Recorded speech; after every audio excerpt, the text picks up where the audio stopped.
Politics here, because Nigel Farage has been defending his decision to return as UKIP's leader just 3 days after resigning. He says he stood down as promised after failing to win a seat at Westminster, but he has been persuaded to change his mind by his party. He's been speaking to our political correspondent Alex Forsyth, and it seems even he can't quite believe what's happened. For the tape, can you introduce yourself? Nigel Farage, leader of UKIP. So you are leader of UKIP. Yeah.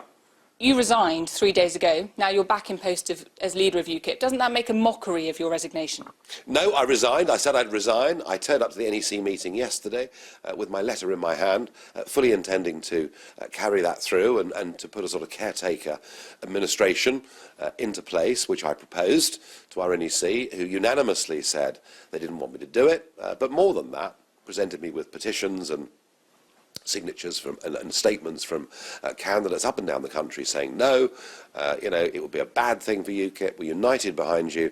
And actually, ironically, Nigel, the one thing you've spent your whole career in politics trying to do, namely to get an EU referendum, now that we have a Conservative government, it's happening. It's beginning already. And so I left the meeting and went and sat in a darkened room to think about what to do, and decided, for the interest of the party, but particularly as this referendum campaign is starting, that I would accept their kind offer for me to stay and tear up the letter.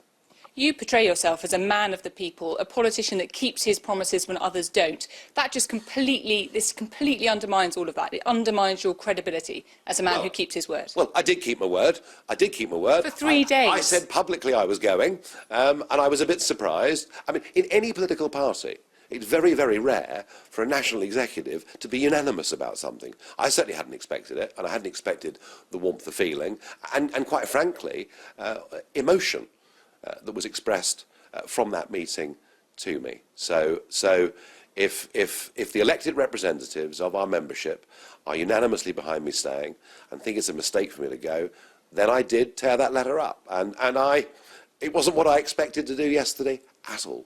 You've constantly said that UKIP isn't a one-man band, that there are others in the party that can take on the role. Well, this just disproves all of that. No, it doesn't disprove it, but what it does show is there is very, very strong support for my leadership, and there is a feeling within UKIP and within the NEC that given the extraordinary events of that general election, this dramatic swing that happened towards the Conservatives for fear of the SNP, that in those circumstances, for us to have got 4 million votes actually was an incredible achievement.